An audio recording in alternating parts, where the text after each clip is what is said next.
Incredible how the city that never sleeps was silenced. In a stunning turn of events, the New York Knicks suffered a heartbreaking 138-135 overtime loss to the Indiana Pacers in Game 1 of the Eastern Conference Finals at Madison Square Garden. Leading by 14 points with under 3 minutes remaining, the Knicks appeared poised to secure a crucial opening victory. However, a series of defensive lapses, missed opportunities, and clutch performances by the Pacers culminated in one of the most dramatic comebacks in NBA playoff history. A tale of two halves.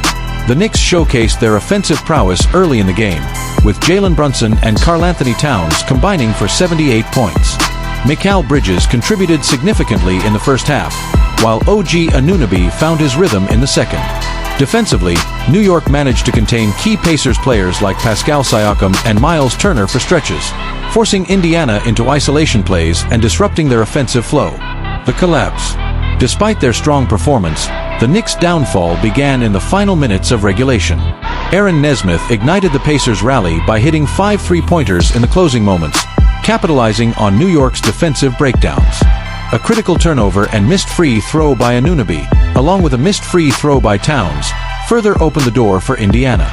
Tyrese Haliburton seized the moment, tying the game at the buzzer with a dramatic jumper, and continued his dominance in overtime, finishing with 31 points and 11 assists. Andrew Nembhard also contributed key baskets in the extra period, sealing the Pacers' improbable victory. Coaching and execution under scrutiny. The Knicks' inability to maintain composure and execute fundamental plays during crunch time raised questions about coaching decisions and player focus.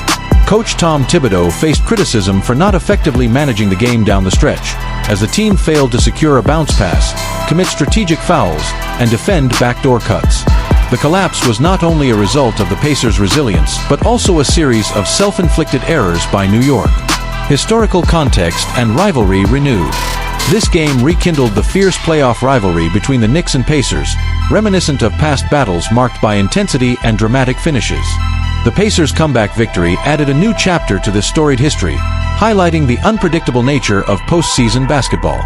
Moving forward, as the series progresses, the Knicks must regroup and address the issues that led to their Game 1 collapse.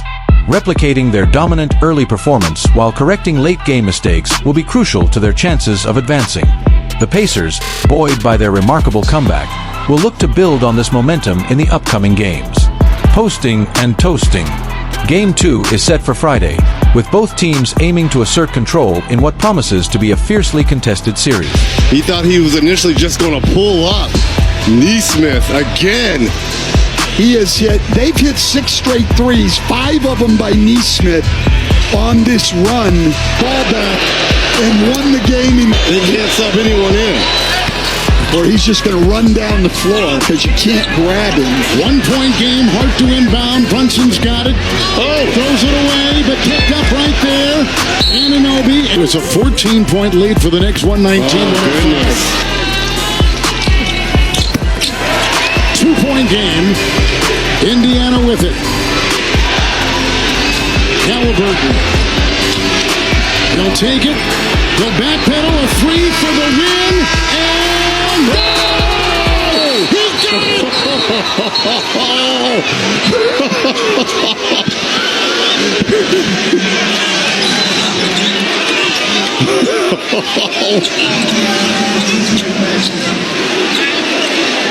They got to make sure he got all the way behind the line. That's right. He certainly got it off in plenty of time. Oh, I think that's a 2. That is a 2. You're right. I think that's going to be a 2. That only ties the game. That ties the game. We're going to be going to overtime. We sure are. And he tried to give your choke sign to the Knicks. And the game's not over. Wow.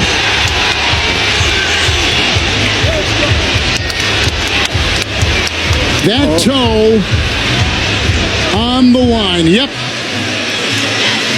And we're tied at 125 going to overtime.